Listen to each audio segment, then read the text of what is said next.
مسلمانوں پہ ظلم ہوا، فلسطین میں آگ لگی اور پورے فلسطین کی گلیاں خون سے بھر گئیں۔ ایک دن کے اندر 70,000 مسلمان قتل ہوا۔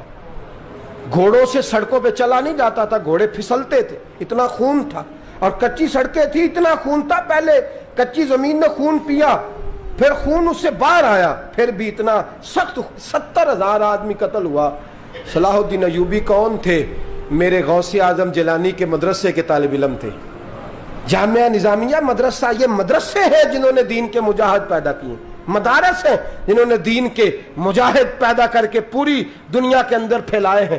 مدارس کے اندر دہشت گردی آئی، میں اختلاف نہیں کرتا، لیکن ابھی بھی مدرسے ہیں جن مدرسوں سے رسول اللہ کے دین کا سچا درس دیا جاتا ہے، امن، پیار اور محبت کی فضا کو عام کیا جاتا ہے وہ مدارس، اور انشاءاللہ قیامت کی صبح تک وہ مدرسے قائم رہیں گے۔ صلاح الدین ایوبی مدرسے کے طالب علم ہے، مدرسے کا، لیکن مدرسہ اس کا تھا جو ساتھ درویش بھی تھا، جو ساتھ اللہ رسول کے احکامات محبت کے ساتھ پھیلانے والے غوث اعظم جیلانی کا مدرسہ تھا۔ اس مدرسے کا پڑھنے والا طالب علم، دیکھیں نا، علم دین شہید کون تھا؟ نعتیں پڑھنے والا تھا نا، ختم دلانے والا تھا۔ عامر چیمہ شہید کون تھا؟ نعتیں پڑھنے والا تھا نا۔ یہ نعتیں وہ چیز ہوتی ہے جو دلوں کے اندر اثر پیدا کر دیتی ہے، جو نبی پاک کی محبت کو پروان چڑھاتی ہے، اور یہی چراغ جلے گا تو روشنی ہوگی۔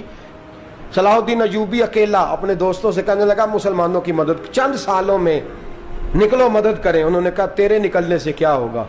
کہنے لگا میں نے نہیں نکلنا، میرے اللہ نے میری مدد کرنی ہے، میرے اللہ نے میری اٹھ باندھ کمر، کیا ڈرتا ہے پھر دیکھ خدا کیا کرتا ہے، فرمایا مجھے نکلنے دے، اللہ میری مدد کرے گا۔ تھوڑا تھوڑا کر کے فوج جمع کی، کوشش کی۔ چند سالوں کے بعد اسی جگہ جہاں مسلمانوں کا خون بہا تھا، اللہ نے اسلام کا جھنڈا پھر سے بلند کر دیا۔ صلاح الدین ایوبی فاتح بن کے مسجد اقصیٰ کے دروازے پہ کھڑا ہے۔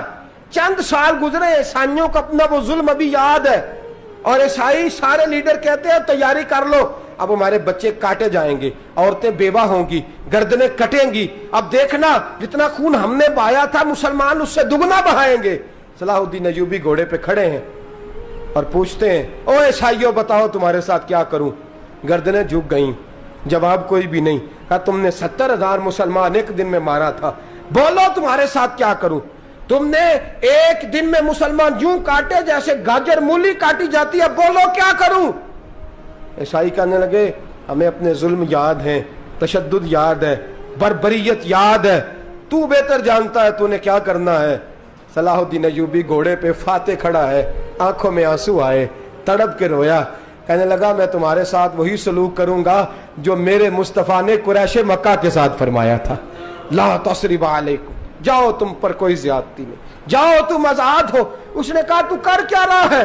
کہنے لگا میں کیا کروں، میں اس محمد کا ماننے والا ہوں جس نے معاف کرنا سکھایا ہے صلی اللہ علیہ وسلم، میرے پیروں میں زنجیر ہے رسول اللہ کی غلامی کی، جاؤ تم آزاد ہو۔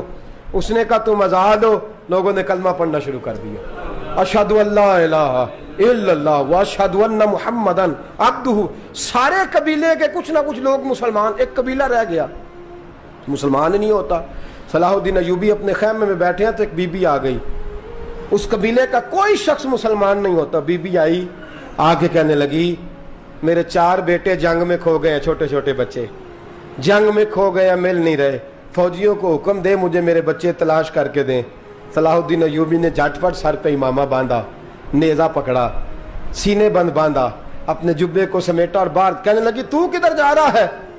کہنے لگا میں خود تیرے بچے تلاش کر کے دوں گا۔ صلاح الدین چند سپاہی ساتھ ہیں، گلی گلی نکلے، گلی گلی، فجر کے نکلے، اثر ہو گئی، تھک گئے، 2 نمازیں صحرا میں پڑھی، جنگل کے اندر پہنچے تو ایک کونے میں 4 بچے ایک جگہ ڈرے اور سہمے ہوئے بیٹھے ملے۔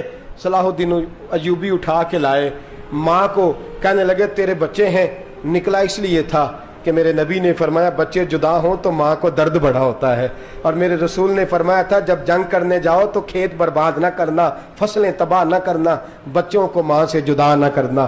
فرمایا میں سوچ رہا تھا تیرے بچے کہیں میری وجہ سے جدا ہو گئے تو مصطفیٰ کو جواب کیا دینا۔ فرمایا تیرے بچے ڈھونڈ کے لایا ہوں۔ بچے ماں کے پاس آنے لگے تو ماں نے بڑے بیٹے کے منہ پہ تھپڑ مارا، کہتا ہے اماں کیا ہوا؟ کہنے لگی تو نے سنا نہیں کہ دشمن کے بچوں کی اتنی حفاظت کرتا ہے، میرے پاس نہ، جا اس کے قدموں میں بیٹھ جا. جس نبی کے غلام اتنے سچے ہیں وہ نبی کتنا سچا ہوگا, جس نبی کے نوکر اتنے کھڑے ہیں وہ نبی کتنا کھڑا ہوگا. جا کے کلمہ پڑھ لے میرے دوست. یہ اسلام ہے, اس نے غیروں کا درد بھی